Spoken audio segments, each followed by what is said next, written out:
The other day I was driving to the gym. I was stopped at a red light and this older woman was crossing the road. The light had turned green, but this woman was still walking. The car next to me started honking. His windows were rolled up so I couldn't really hear anything, but judging by his body language, he was clearly upset and yelling at that poor old woman. The car behind me was honking at me, thinking that I'm not moving when the light had already turned green.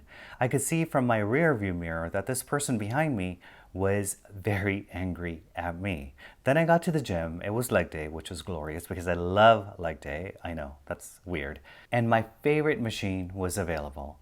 And as I set up everything and started my workout, a man came up to me and asked me, how long will I be on this machine? I told him I just got here, so I have 5 sets to go. And he looked at me and he said, I didn't ask you how many sets you have. I asked you how long will you be. After he left, I started looking around within the gym and I noticed that people seemed very unhappy and miserable. Was there a pattern emerging? But after a good 1-hour workout, I left the gym and I went to the supermarket to buy rotisserie chicken. And there I saw a woman yelling at the cashier at the cash register over some price dispute. And then I thought to myself, a pattern is definitely emerging. And then on my way home, I was being tailgated by this young guy and he was driving insanely fast and I was going the speed limit. And I could see in my rear view mirror that he was very angry at me for not going insanely fast like he was. Are Americans always this angry? The answer to this question is yes. Over the past few years, Americans have become very angry. Today I want to share with you things that we can all learn to avoid in our life, to change our life for the better, to give ourselves peace of mind. And these are the things that I've learned over the years traveling outside of the USA and also living outside of the USA, because I think traveling gives us new perspectives. It gives us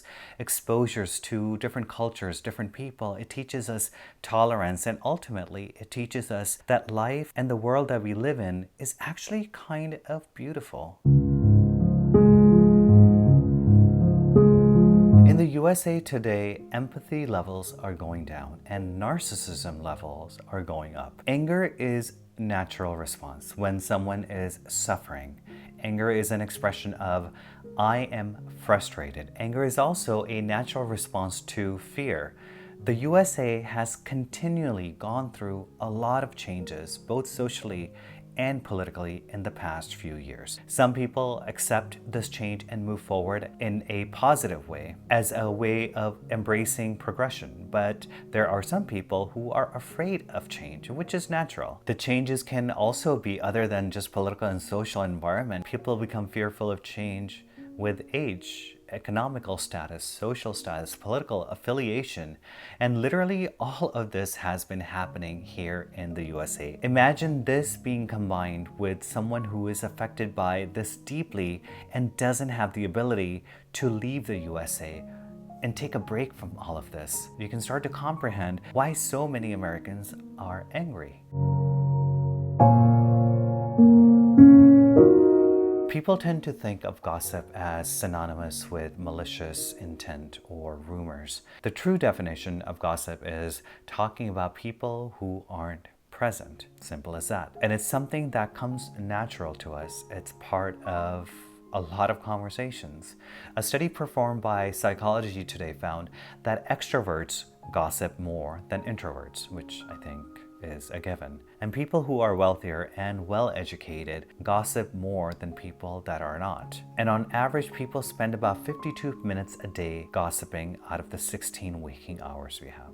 I definitely grew up around gossip, and when I got a little bit older, around high school age, the gossip became more malicious. Perhaps the malicious gossip is a localized cultural habit in Los Angeles, but I'm not sure if it's all over the USA. When I started traveling and actually living in Germany is when I had this realization.